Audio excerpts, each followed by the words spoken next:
Hello, this is Ray Stubbs. Thank you for clicking on this podcast. It's the third that goes under the title of Jiffy and Stubbsy.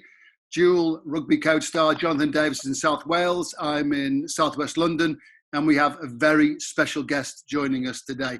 First up, Jiffy, all okay? Are you well? Everything fine?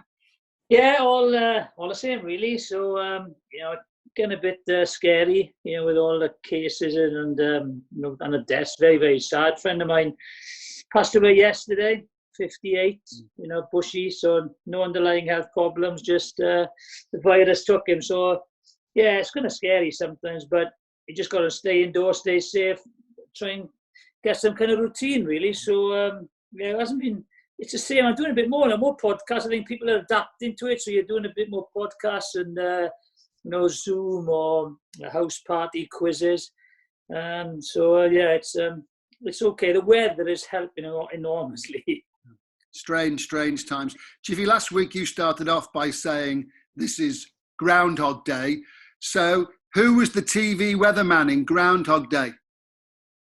Oh, what's his name? Bill Murray, isn't it? Yeah, what character did he play? Oh, I can't remember that one. Come on. That. No, Phil, I can't remember. Phil Connors.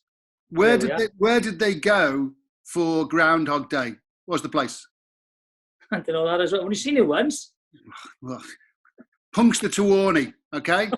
What's the song that plays every morning? Come on, Jiffy. That's another. I Got You, Babe by Sonny and Cher. Yeah, I remember that. So you've got no idea of knowing who the insurance salesman is. No idea. I might go and watch it again now because you've. Yeah, I think you need to. Jogged my memory. I think you need to watch it again and again and again. It was Ned Ryerson, by the way. Okay. Just one quick thing before we introduce our very special guest. Congratulations. Yesterday, or was it Monday, just gone. Big anniversary for you. Well, yeah, it was odd. Someone rang me and said, oh, you know what day it is? I said, oh, it's Monday, 20th of April. That's all I knew. And he said, well, it's 35 years ago today. I made my debut for Wales against England. So, our guest wasn't even born. So that's how long ago it is. But I decided then, because all the fundraising I stopped with the charities, I'm a president of a cancer hospital in Cardiff. So I thought, I didn't really think it through because I haven't trained at all. 57. So I decided number 10 was my jersey, 2.6 challenges because of the London Marathon. Mm-hmm. So I thought I'd do 10 times 26. I'm going to do 260 miles on a watt bike in the garage. So 10 days of a marathon. So I didn't really think it through. It took me over an hour yesterday, over an hour today. My arse is on fire. So could be a difficult next 8 days to go. But if people want to donate, that'd be great. I've just plugged the site. It's uk.virginmoneygiving.com/Jonathan Davis 2.6. So they'll put something on there. So that'll be great. It's for an NHS cancer hospital in Cardiff. So there we are. Well, I'm not going to do that, but I'll do something and chip in. No chance of doing that. Thank you to our very, very special guest for joining us today, top golfer, Andrew Beef Johnston. Can I call you Beef, first of all? First time I've ever spoken to you. Are you cool with that? Yeah, of course, yeah. 90% of people call me Beef, so yeah. If Jonathan's moment playing for Wales is his big moment, what's your biggest moment so far? Would that be being on the first tee in an Open, or? Oh, I think winning Spanish Open is probably one of the big moments. I'd say also winning Challenge Tour Order of Merit was a big moment too, and the 2016 Open. I'd say the big moments. Where did you play win the Spanish Open? Valderrama. Oh, I played. That's amazing there. I couldn't believe, if you missed the fairway by 2 yards, right? How thick the grass was. You couldn't actually find it for a start, and then to get it out there was unbelievable. So, but it's a pleasure to play those courses. What a course that is. Yeah, it's good. It's different to a lot of the courses we play on the tour. It reminds me a bit of my home course in a way. It's tight, it's fiddly, and yeah, you just got to keep it straight and hit middle of the greens really, and not get too carried away. Yes, of course, I always love going back to as well. What is your routine right now, Beef? So I would imagine you're at home at this time of the year for the longest time in a long time. What is your routine at home, please? Do you know what? It has been crazy. All the travelling, and it gets up to the point of last year when we're just about to have our first child. So I've been at home pretty much since mid-October. I went to the Middle East for a couple of events and spent a couple of weeks in America, but I've been at home for ages. I guess my routine at the moment is to try and train in the morning, get it done, and then work out what I'm going to eat for the rest of the day. That's what it's like, though. So, can you practice, any golf? Have you got a garden, a chip, or putting green or something? I've got a net coming. So yeah. Apparently, yeah, it's been dispatched from Amazon. I'm just waiting for it now. I'm going to put one up today. I've bought the next door neighbour's thrown it over the hedge, so I'm going to try and put it up today and keep on swinging. So just kill an hour or so. Yeah, definitely. It's just a waiting game, and at least I can go and whack a few and stuff. Yeah. But we've got months, I think, so I'm pretty chill at the moment. What do you have, little girl or boy? Little girl. So I hope she looks like a mum, does she? Yeah. I'm hoping that as well. Yeah. I got 4 daughters, and I hope they look like their mum as well. Just a couple of things to get out the way. Why Jiffy and why Beef? Jeff, I've never asked you. Oh, mine's very simple. I went to play for Neath, and there were a bunch of nutters there, right, all hard boys, and whatever they said, I would tend to do until I was made captain very quickly, so I'd stop. But there was a guy called Jonathan Griffiths, whose nickname was Jiffy, and as I came in, he was departing. So in simplistic terms, for the IQ of my forwards, they went, one Jiffy's gone, one Jiffy's come in, and that stuck. 1982, that was. Wow. Beef, why is it Beef? Mine's just as simple, really. I was about 12, 13. I was walking up one of the holes at my home course. One of my friends was walking down another. He come over and he just said, "Look at you and your big head. It's like you've got a big bit of beef on your head. You've got a beef head." And that was it. And yeah, obviously it's just been shortened to Beef now. Do all the guys on the tour, I just, it's hard for me to imagine, I guess, that when you go in to a course and you meet the top golfers like yourself, they're all saying, "Hello, Beef. How are you, Beef?" Does Tiger Woods call you Beef? I've only met him once. When was it? 2018, US Open. He was walking off the range. I was walking on it, and I just kind of cheekily went, "All right, Tiger," and he just turned around. He didn't say Beef. He just went, "What up, big boy?" Like that to me. He was like, "How you doing, man?" Like that. Which kind of threw me, but yeah, that's all he's ever said to me.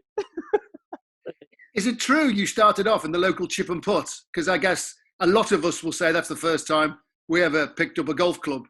Yeah. I used to go with my dad, go over the local fields and hit balls, and then when I was about 4 or 5, go over to local pitch and putts. When did you know? Because I've been lucky enough to play with a lot of pros in celebrity arms and play with good golfers. But when you're on the tee with a pro, right? It's so differently. You must have known. Hang on, I am above all the boys in the club. I could make it. So because the hitting is so clean and crisp, it's unbelievable. I didn't really think about it too much. It was like a progression, I'd say. So I got to about 14, started playing for County Middlesex, and I did okay there. They put me forward to some England training. I went there, did all right. Then they picked me for a few of the England matches and just sort of carried on, just ticking along. And it was like, "Oh, you got picked for this one? Great. Let's go and play it. Got picked for the next one? Great. Let's go and play it." And then I had a bit of a funny decision when turning pro. I loved the junior England golf and the matches. But once it got into the men's, it just wasn't as fun. Everyone was a bit more serious, and I didn't kind of enjoy it as much. I think my golf got a bit stale for about a year. At that time, met my old manager, and he was like, well, why don't you turn pro?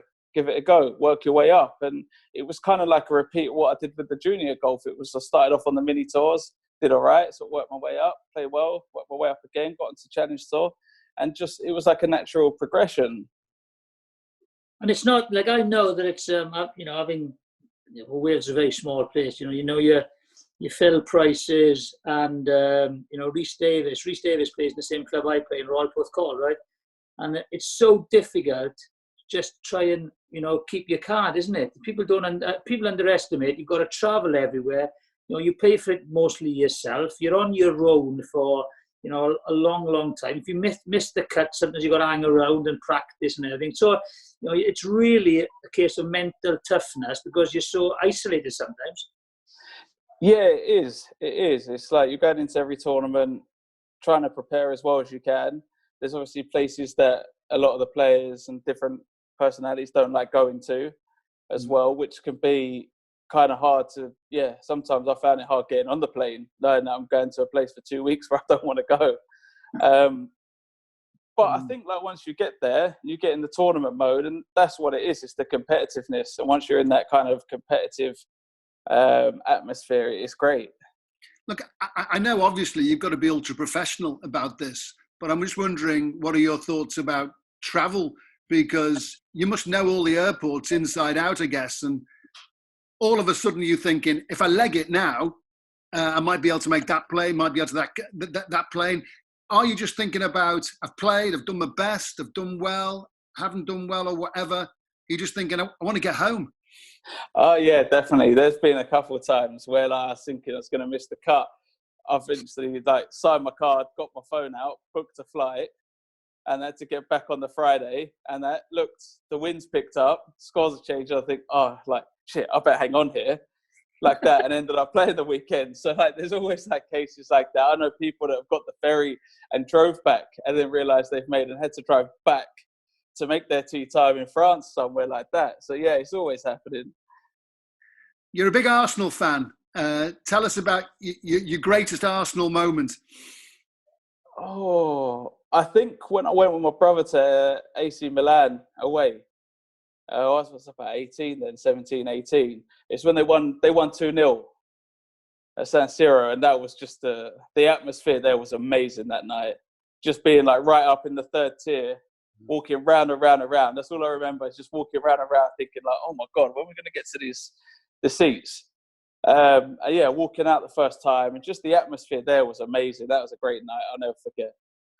Who are the Arsenal players that first spring to mind when I say the players that really have had an impact on you?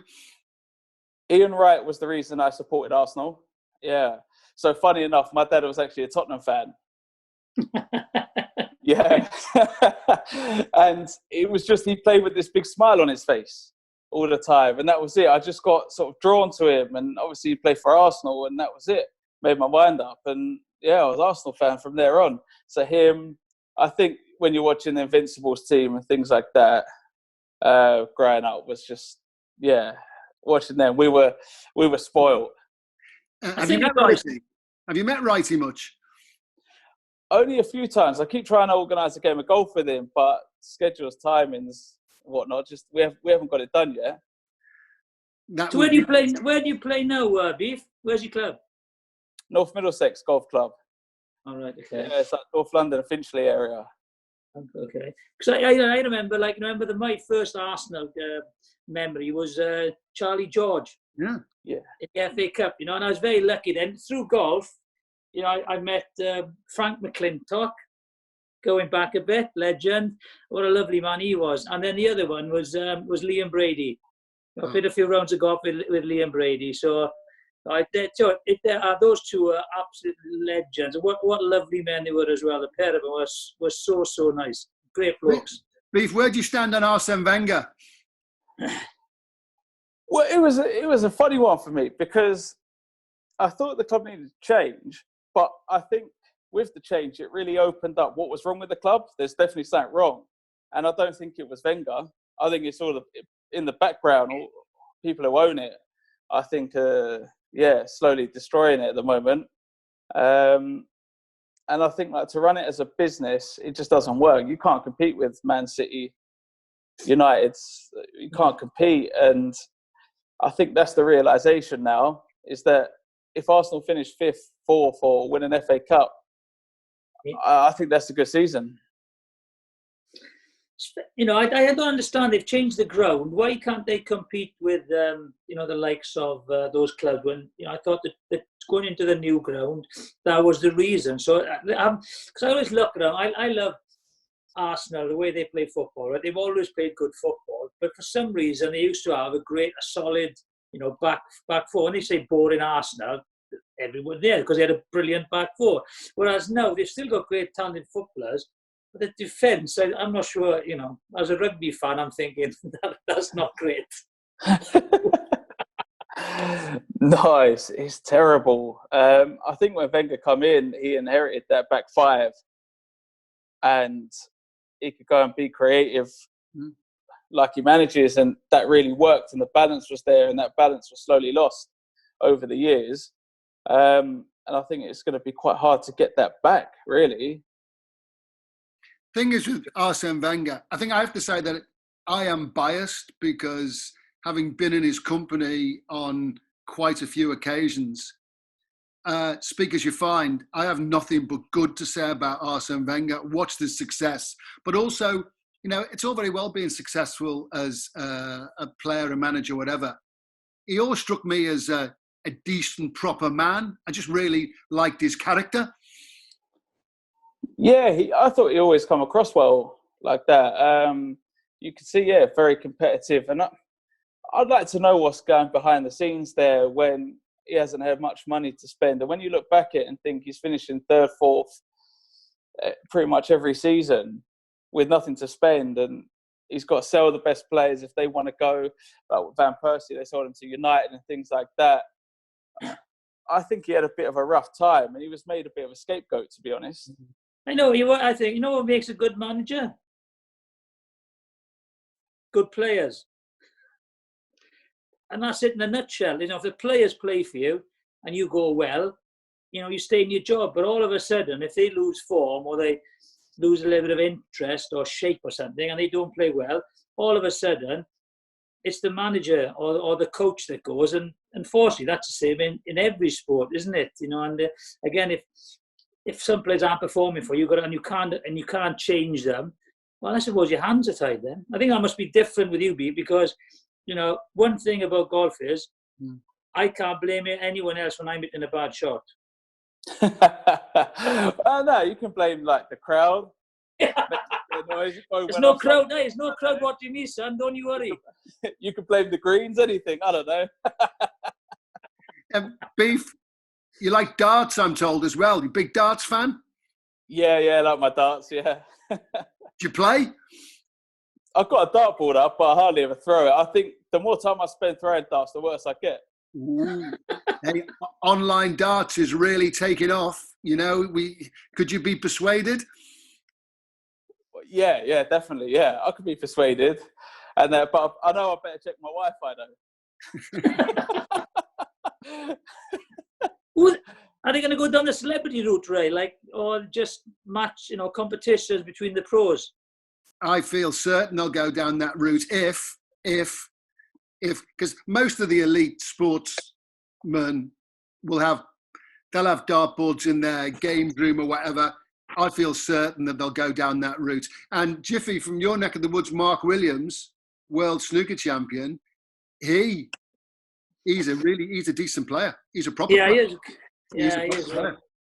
Indoor sportsman, isn't he? You know, he can turn his hand to anything indoor sports. He just, when he gets bored of one thing, he just throws a few darts while he's waiting for his games. So he's a character as well, Mark. So he'll be all right. Sorry about this, guys, but it's time for best this, best that, whatever. And I know it all has to be put into context. But Beef, are there certain shots that you've played that just stick in your mind? Now, of course, you mentioned before about winning the Spanish Open, the putt that wins you the Spanish Open. Of course, that's big. But generally, are there shots that stick in your mind that you think, in that situation, I tell you what, I did well there? Oh, I still think in Spain, I think playing 17 par 5 over the water, there was a moment in my head where it was like, do I just lay it up and have a wedge in? And I was like, no. I was like, we'll go for the green in 2, and I prefer being just past the green over the water than anything else. So I think hitting the 5-iron in there, I always remember that. I remember just like flushing that. Yeah, that's one that always sticks in my head. Were you on for 2 then? I was just over the back. With a 5-iron? Yeah. They'd moved the tee forward, to be fair. Yeah, all right, yeah. Yards, and made it interesting so everyone could go for it in 2. But I didn't fancy hitting it 90 yards and then 100 yards in.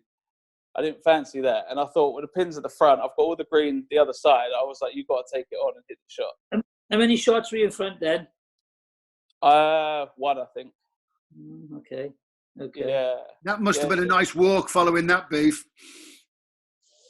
Do you know what? It was good. I couldn't necessarily see where the ball finished, and as I got further up, then I knew it was just over the back, and I didn't have the best chip shot coming back, but I knew I could be sort of a bit defensive with it at the same time. So I think definitely I'd take that chip shot every time rather than pitching it 100 yards at that pin. Jiffy, what's your best try?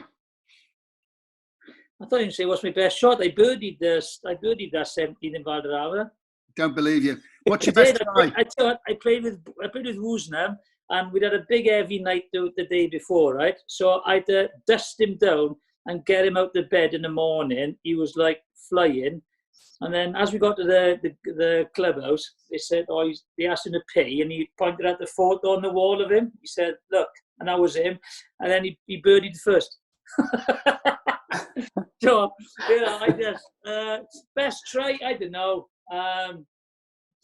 The famous ones in Wembley, I suppose, but I scored a couple in Halifax on a cold January up in Thrumall with mud over your ankles. So that's another thing I'm jealous of, is when they play in nice weather.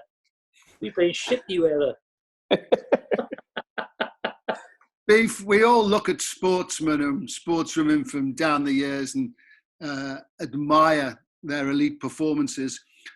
Who are the golfers, who are the sports stars you've looked at as you're growing up and hold in great admiration? Oh, when I was growing up, it was definitely the era Tiger. So yeah, watching him do his thing was just ridiculous. Some of the tournaments, the US Open, what he won by miles, it's just stupid. That it really is. Yeah, I'd say he was one of them. I'd say, yeah, as I said, Ian Wright would have been one I looked up to. Who else would I say? There's so many. I like my boxing. I think looking up to someone, I look back at the old videos of Muhammad Ali as well. Yeah. And I love the way he went about himself, and obviously what a great boxer as well. So, yeah, I'd say them. Tyson as well, Mike Tyson. I just watched his doc. He's madman. He is mad, you know. So I tell you, I like watching as well. I watch because you boys can play shots we can only dream of. We can see what we're thinking to do. We can't play them. I saw one yesterday where Mickelson plays like a shot that goes over his head and back onto the green. It's just. You look at it and go, how did he do that? It's just stupid, isn't it? The short game you boys have got is unbelievable. The short game he's got, though, is just, I've never seen anyone with so many different shots. Oh. Can play so many different shots. I mean, it's ridiculous. Yeah, you watch him. I was watching him chip a couple of years ago, and he was playing like all these different shots, like high, soft ones, and then ones that would spin a lot. And it was just, what got me is, I wonder what the ball did. It was the consistency of the strike. Every time, it was the consistency of the strike, and I thought that's different. Yeah. Beef, how would you describe the camaraderie amongst the golfers? Because Jonathan Jiffy comes from a team sport. Golf is an individual sport. Yeah, obviously you're meeting all the time with your fellow golfers. How would you describe the camaraderie? I'd say it's pretty chilled out. Everyone gets along. Everyone pretty much gets along. there's never many two arguments or fights, I'd say. But because it's single sport, everyone's got to do their own thing. And that's something I've always missed. It's like the team sport, playing pranks on people and things like that, and having fun as a group could be really good and sort of pushing. I guess what I miss is like people pushing each other along in the team. We don't really have that. So it's all about what you're doing. And that's when it can just get a bit, isolated, I guess. Would Ryder Cup be on your radar, on your bucket list as something that you absolutely would like to achieve? Yeah, massively, yeah. Because that's the only time really you get the team vibe, I guess. And that's when I can start playing pranks on people. Yeah. Do you play a lot of pranks? One of the very few I did was we had a fog delay. We played up, it was in Madeira, up a mountain. And absolutely 30 degrees sunny. Drive up the mountain to the golf course, can't see a thing.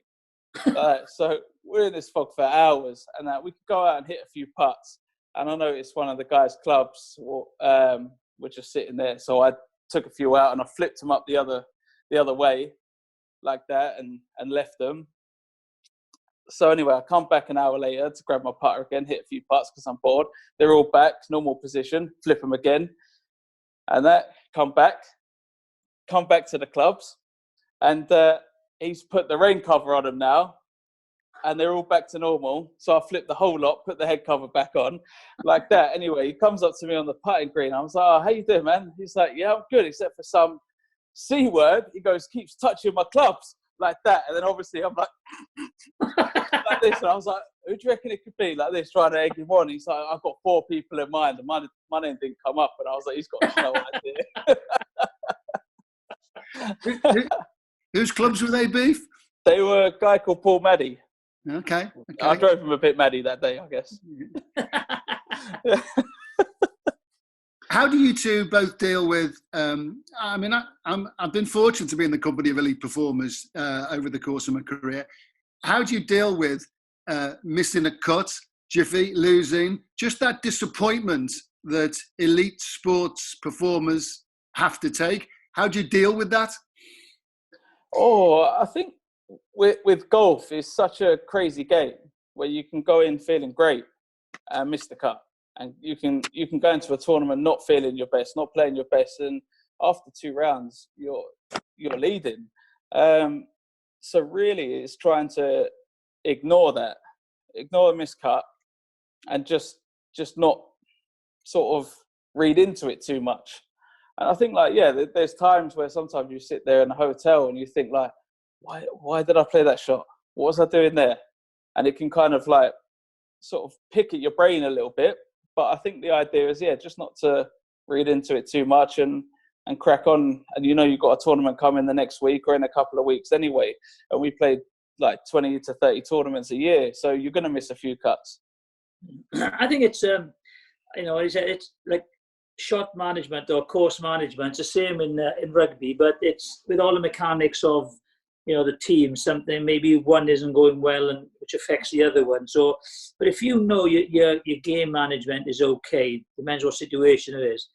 Sometimes it's just one of those things it's not your day, and or if you play badly, you just got to hold your hand up and say, "Look, we didn't play well today," and that's the end of it. And then forget about it. Try and work on those, and then get back the next day. But when I was a young kid, I was a really bad loser, I don't know. I just didn't like losing. Well, no one likes losing, but then you just mellow and with age, but also you get. I suppose when you've got 60,000, watching a game, and there's a lot of players, a lot of things are going on. You hear the odd noise, but it's chanting from the crowds, But I think it must be different in the golf because it's so silent, and then when someone shouts something out, you must hear it, and then you just put it out of your mind, or you're better off either having noise. So Phoenix Open, where they've got the stadium hole, you can't even hear your playing partner talk. It's that loud, but it's not really a problem because the noise is already there. I'd say when it goes like dead quiet and a phone goes off or someone starts like shuffling or moving, it can throw you a little bit. What do you think when the Americans go, like, it's a par 5, 600 yards, and someone shouts in the hole? It's just, I don't know how to really describe it. I mean, it's such a different atmosphere in America. The boys, the lads will go out and drink all day, go to the golf and drink all day. It's their way of going out and getting hammered, and you're going to get that over there. I think Europe's a bit more different. They come to watch the golf. Yeah. How do you decide how open or closed to be with the media, Beef? Because I guess talking to the media is like talking to your fans, but we all know there's two sides to that.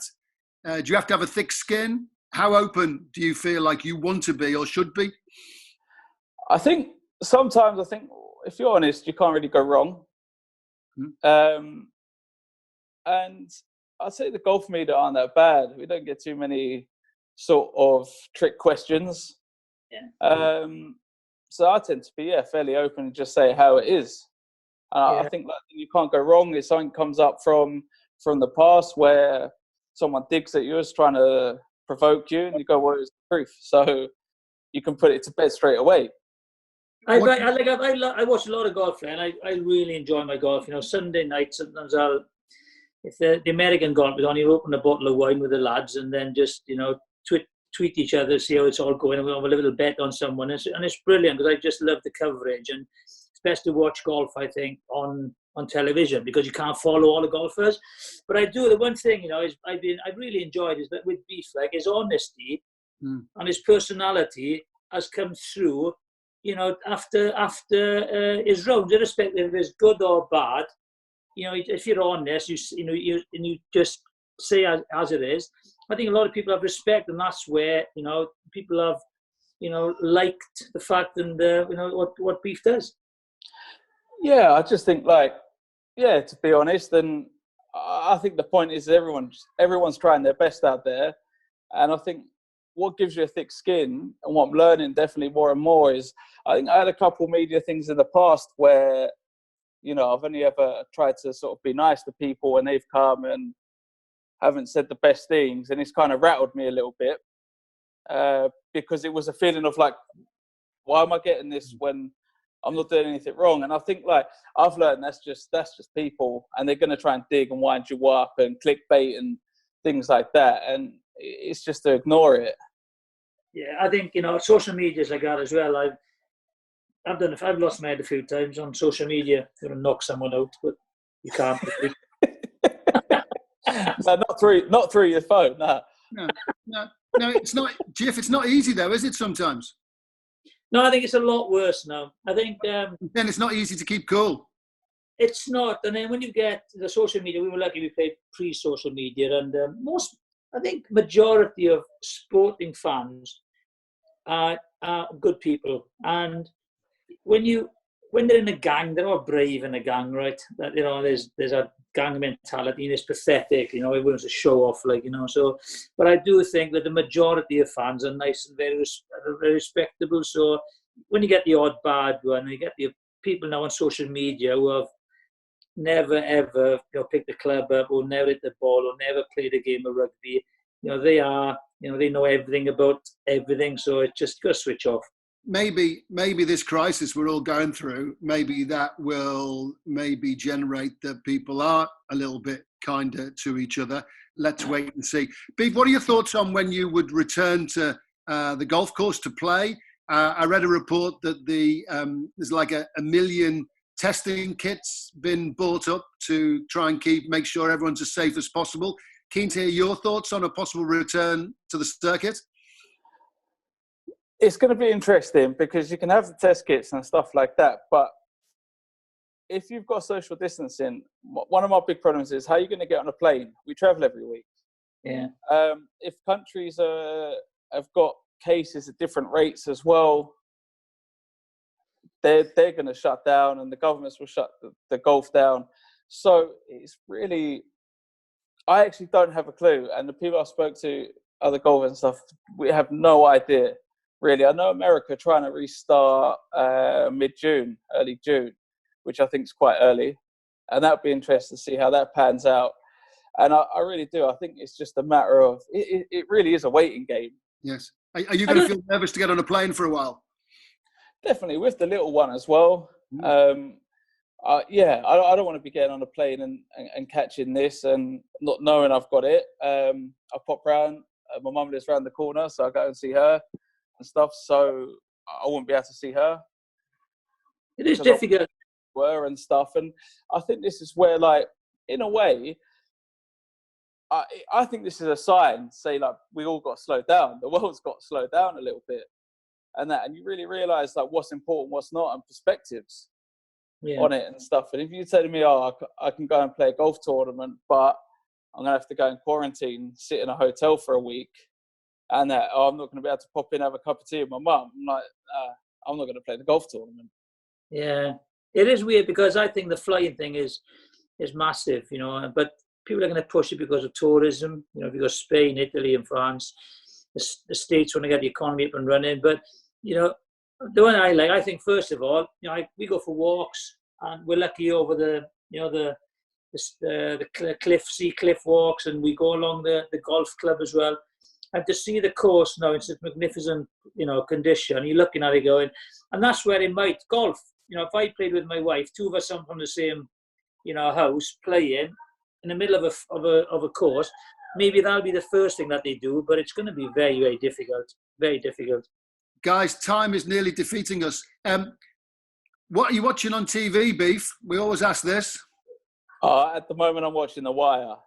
Yeah? Terrific, isn't it? Oh, I love it. I watched it once. My fiance hasn't seen it, and I was like, right, we're going to watch it again. And I think watching it second round time is even better. Is it? Because I've seen parts of it. I might start watching it now because... Oh, it's fantastic. I was thinking of watching The Americans. Matthew Rhys is in it, so that's one American. Tell you what's on, started this week, was Michael Jordan's documentary, isn't it? The Last Dance. Yeah, that's a must. I think that's going to have to be watched as well.